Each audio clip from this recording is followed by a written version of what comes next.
Assalamualaikum warahmatullahi wabarakatuh. Perkenalkan, nama saya Juliana Astuti dengan NIM 2202100215 dengan dosen pengampu Ibu Risna Dewi SOS MAP. Di sini saya akan memaparkan sedikit materi mengenai etika bagi para birokrat. Sebelum kita mengetahui pengertian dari etika bagi para birokrat, alangkah baiknya kita mengetahui apa itu etika dan apa itu birokrat. Nah, pengertian etika yaitu suatu sistem nilai yang mengatur mana yang baik dan mana yang buruk dalam satu kelompok atau bermasyarakat.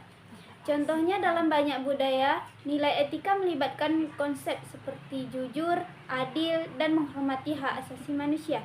Misalnya tidak berbohong, memperlakukan orang lain dengan adil, dan menghargai kebebasan individu dalam contoh praktik etika dalam berbagai masyarakat. Selanjutnya, pengertian birokrat. Birokrat adalah individu yang bekerja di dalam suatu organisasi atau birokrasi, terutama dalam pemerintahan atau sektor publik. Mereka bertanggung jawab untuk menjalankan kebijakan, mengelola sumber daya, dan melaksanakan fungsi-fungsi administratif sesuai dengan aturan dan prosedur yang telah ditetapkan.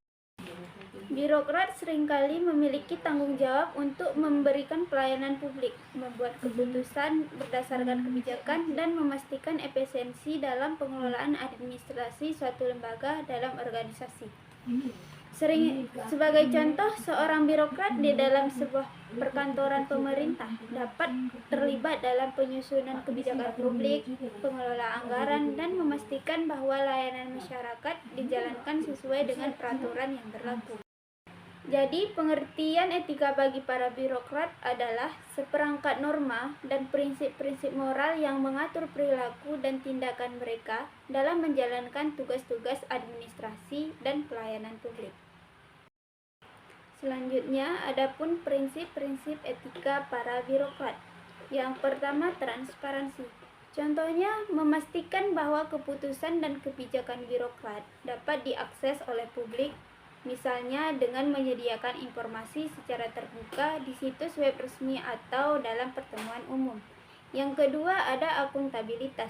Contohnya, membuat laporan berkala tentang penggunaan anggaran dan pencapaian tujuan, serta siap untuk mempertanggungjawabkan setiap tindakan atau kebijakan yang diambil. Yang ketiga, ada integritas.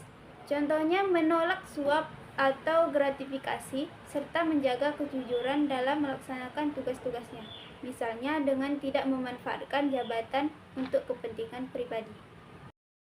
Manfaat positif yang bisa diraih ketika seseorang memiliki etos kerja yang tinggi. Yang pertama, membangun citra diri yang baik.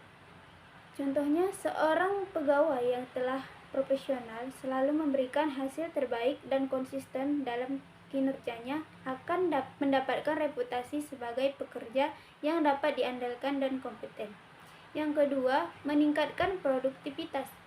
Etos kerja yang tinggi mendorong seseorang untuk bekerja keras dan fokus, yang pada gilirannya meningkatkan produktivitas individu dan kelompok. Contohnya, seorang pekerja yang memiliki etos kerja yang tinggi cenderung menyelesaikan tugas dengan efisien, memenuhi target kerja, dan kontribusi positif terhadap pencapaian tujuan perusahaan. Yang ketiga, kepuasan kerja. Etos kerja yang kuat dapat memberikan rasa pencapaian dan kepuasan pribadi terhadap pekerjaan yang dilakukan. Misalnya seperti seseorang yang memiliki etos kerja yang tinggi mungkin merasa puas ketika melihat hasil kerjanya diakui, atau ketika dapat menyelesaikan proyek dengan baik sesuai dengan standar yang telah ditetapkan.